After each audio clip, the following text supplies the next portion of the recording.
we'll start with what is the difference between 2B and 2A. Now, to understand what is the difference between 2A and 2B, we need to first know what is 2B. So if you see 2B is nothing, it is just a statement which is similar to GSTR 2A, which is giving you the details of all the input taxes that you have been paying on your purchases. Now, someone would say that if it's similar to GSTR 2A, then why do we have 2B? So in one line, I would like to say that it is an enhanced, or so to say a modified version of 2A, wherein you get to see some specific details in a particular format, in a particular manner. And also there are some special features, some user-friendly features which have been incorporated in the 2B. So I'll quickly take you through all those special features or the additional features that have been incorporated in 2B, which makes it a little more user-friendly and also facilitates trade while looking into their purchases. The first and foremost feature which we have observed and we got to know is that this statement is a static statement. When I say it's a static statement, it means that it would be available on as it is format on a particular day. So government has decided 12th of every month to display this statement on the portal, and this would have all the data which is punched in by your supplier by 11th, and those who have filed their returns also on 11th. So any supplier who has filed a return on the 11th of the next month, all those details will be available by the 12th of the next month in your GSTR 2B. And this would be available in the form of a PDF or an Excel, but it would not have any data which is filed, the returns for which have been filed after 11th. The other feature about this 2B is that because it's a static return, it's a static data, it is easily, instantly available in a download form. Unlike your 2A, because 2A was having a dynamic data, so every time when you used to go into the portal, the data used to get updated, and then it used to take some time to download the return, the GSTR 2A return. This will not be the case with 2B. It will be readily available for an instant download over the portal. Then, when I say that this particular return has a specific data, by that I mean to say that they have divided the data of your input taxes into eligible and ineligible input tax credit. Now, in order to decide what is ineligible input tax credit, the government has applied only two tests.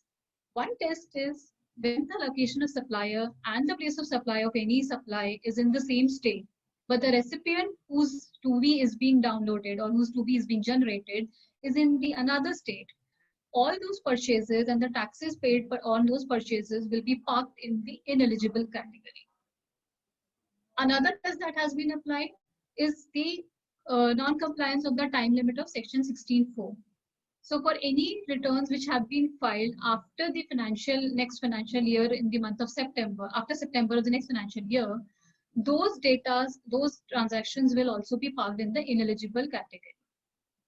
So for these two tests, while applying these two tests, government has immediately pushed out the data from the total input tax category to an ineligible category, and the remaining remains in the eligible category. In the subsequent slides, we'll see that what all is getting covered in the eligible, and of course in ineligible we know the parameters that the government has already adopted. Another interesting feature of this return is that they have, which we were not able to see till date in any other return, they have conglomerated with the ICE gate, and they have got the data which is pertaining to the import of goods, and also the goods which are coming from the cross border, and also to include the SEZ supplies, because any supply which is coming from SEZ for the goods is treated as an import under the law. So this amount of these details will also be auto-populated in 2B. So now you'll be able to see even those details which you are paying, the taxes that you're paying on the import of goods, including the SEZ procurements. Some other additional features that this return is carrying with it is, number one, the section-wise advisory. The section-wise advisory is that they have divided the data into some parts, wherein they have bifurcated into the types of documents, whether it is a B2B supply, whether it's a debit note, it's an invoice amendment. So I'll show you how it looks like on the portal in the subsequent slide. So they have bifurcated the sections to ITC available, not available. Within ITC available, the supplies which are coming through invoices, debit notes, amendments, or any other way of transactions that are happening on the portal. Then they'll also, once these Q2B is generated, the emails and SMSs will be sent to the taxpayers. So they get a trigger that for a particular month, GSTR 2B has been generated. They can go onto the portal, look into the data, and for the purpose of their vendor repo or looking into their ITCs for the current month, they can pull out the data from there. Like I said earlier, the data is available in PDF as well as an Excel format. This is an enhancement that has happened on the portal. Getting a data in an Excel format of such a huge number, the data is available, which will also have some text search, some filters. They have also given the functionality of supplier-wise data, searching. So if we see, this is how it is going to look on the portal. The tabs will be ITC available. There will be another tab of ITC not available. On the downside of the portal of the screen, you can see the 2B is available in the form of PDF as well as in the form of Excel. When I talked about the section-wise breakup, if you see part A has ITC available, which is as per government's basic test that they have applied. What all ITC will be available.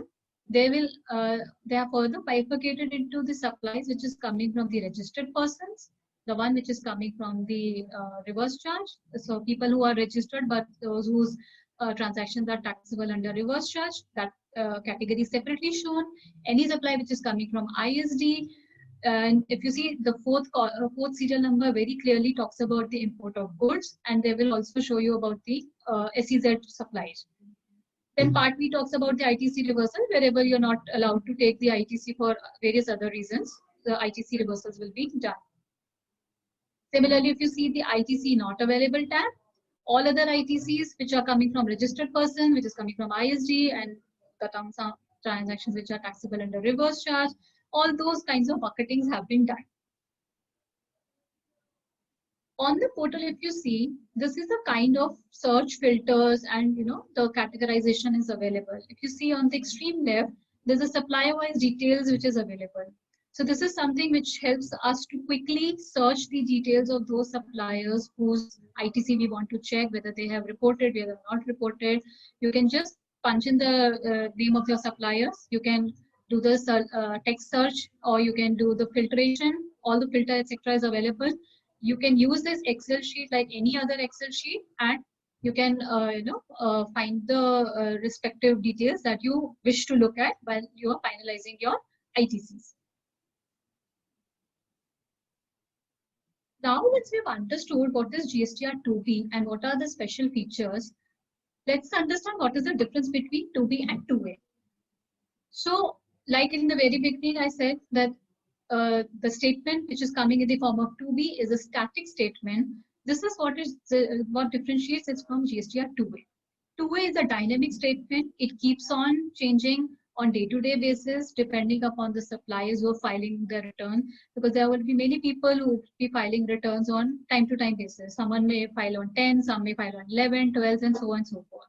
So every time when you go onto the portal and you download the GSTR 2A, the data is getting updated from the back, because there would be some suppliers who would have filed their returns maybe the very same minute when you are trying to download it, or maybe sometime in the morning, afternoon, whichever period of time. But in 2B, they have fixed one cutoff date. Any data which is filed by that date will be posted in the 2B. Anyone who's filing any return or any data after 11th will not be shown in that particular month's 2B, but certainly it will be shown in the next month's 2B. So that's how it becomes a little more easy for any user to download the data and keep it available. The next point of difference follows from here. The timeline that happens while downloading GSTR 2A is because of the real-time updation that keeps on happening at the backend. So the portal takes time to update those details which have come. But in case of 2B, because there is a cutoff date, at the end of the day, when everyone has filed their return, the data will be posted And then there is no need for any updation required on that statement. As regards the source of information is concerned, 2A is having the data which is filed by GSTR 1, 5, GSTR 6, 7, as well as GSTR 8. But in 2B, we have GSTR 1, GSTR 5, and GSTR 6, and the additional data which is coming from the ICE gate, which is pertaining to the import of goods. Now, when coming to the generation of return, GSTR 2A gets auto-populated even if the supplier has submitted their GSTR 1 and they have not filed it. So data starts reflecting in GSTR 2A. While you could see whether it is filed or not filed, that flagging is there. But the data is still there. You can see the person has not filed the return, although he submitted the data on the portal. But on 2B, you will be able to see only those details which have been filed.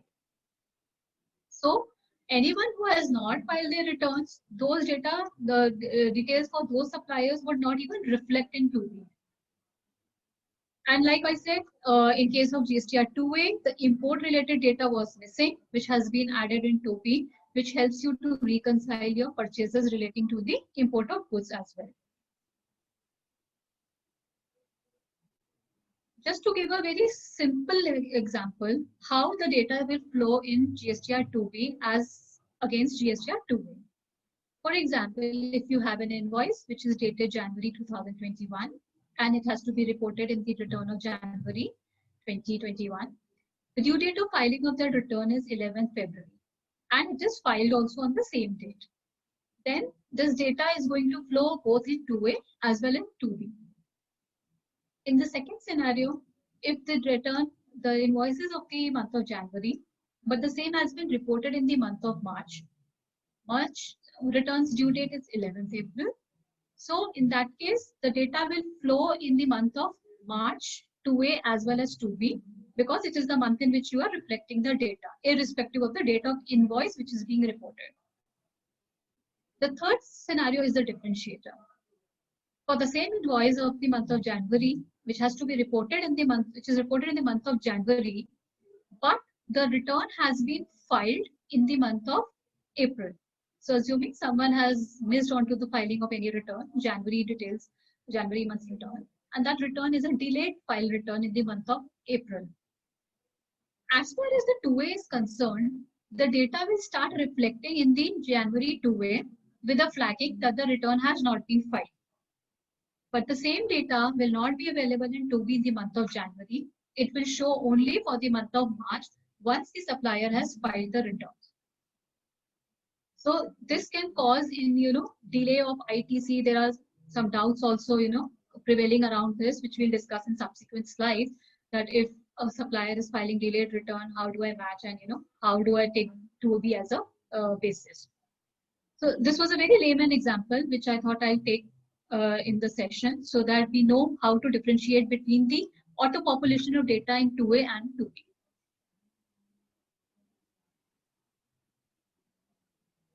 After understanding the basics and the features of this return, we thought let's also understand what is the advantage of 2B. The first and foremost advantage is that this helps any taxpayer in doing a vendor profiling. Because today, when you see a 2B, you will be able to know that which all vendors have not filed their returns on time. And because of this, it can also cause any delay in ITC, because assuming 2B is taken as a base for taking the ITC, this could hamper your time limit of taking the month in which you take the credit. So it helps you to quickly go back to your vendors and ask them to file their returns on time. It also helps you in identifying the month in which the credit is to be availed. Other point is the summary view of eligible and ineligible ITC, which is available on the return. It gives you a dashboard view to the top management. Anyone who's seeing the first view, they can immediately look at it that, okay, these are my ineligible ITCs which are outrightly denied. And then there is some bucket of eligible ITC, out of which there may be some more exercise which would be required, but at least you know this is the bucket on which you need to work on. Another thing that is happening is that any detail which is coming from 2B will also be populated to 3B. So this will help in populating your ITC data on the very real-time basis as soon as the 2B is created. It also eliminates the need of downloading the data for the past months or past periods. So for example, if you're doing a reconciliation for a particular month, then in case of 2A, you had to download the entire data, or even for that month, you are downloading it. It takes a lot of time because of the real-time updation that keeps on happening. So this return will eliminate that need, and it will always result in a quick download of the data. And the last one, which is very important, no separate verification from the IceGate is required for the import data, because now the data is directly flowing from IceGate to 2B, and you can always quickly look at the 2B to see the import data. After looking into the details, that the features and the specific categories and the specific tables that 2B is being providing, and the basis of the preparation of 2B, we found there are certain areas which would still need some work from the taxpayers' end. To begin with, the first and foremost thing is that this data does not contain any import of service data or any RCM service data which has been supplied by an unregistered supplier. It will also not have data where my supplier is a GSTR 5, is filing GSTR 5, or if it's a GSTR 6 return, because the due date of those returns will fall after 12th of the next month, and this data will be freezed on the 11th, 9th, and 12th you'll get the data. So the data which has to come from 5 and 6 will be missing in this return. Similarly, is the case where someone has delayed their filing of GSTR 1. They have not filed it on 11th, maybe they filed it on 13th or 14th, but they filed it 3B on time. So again, those details will not be available in this particular 2B for a month for which we are looking at. This return also does not have any facility of accept, reject, and pending, which was the thought process of GST law, which was introduced when it was introduced, that there would be an interactive return where you could look into the details and accept, reject, or put pending any ITC which is not required to be taken, or you want to reject some data and ask your vendor to make those changes. So anything which has been filed by the vendor will become final and will come on that 2B with no modification or possibilities required at your end. Definitely, you can go back to your vendor and ask them to make the amendments if there is any discrepancy. Well, then one very important aspect which has been missed while bucketing between the ineligible and eligible credit is that the government has taken only 2 criteria and 2 parameters for deciding the ineligible credit. So just to reiterate, the 2 parameters are either if your location of supplier and place of supply in same state, and that state is different from the recipient state, then the credit is not allowed. And if any filing which is happening after the September of the next financial year. But there are so many other scenarios where we have ITC reversals. For example, we have 17.5 situations where the ITC credit is not allowed. But this 2B return will take all these transactions into the eligible criteria. So which means we have to do some more self-assessment. We cannot just blindly rely on this return and start taking credits. There will be common credit reversals. There will be reversals which are happening due to non-payment within 180 days. So such scenarios, we'll have to still drill down into the details, do a self-assessment, and then do the reversals on our own. Which means the return is still not in a form of ready to use, which any taxpayer can quickly just take in, punch the data, and start filing.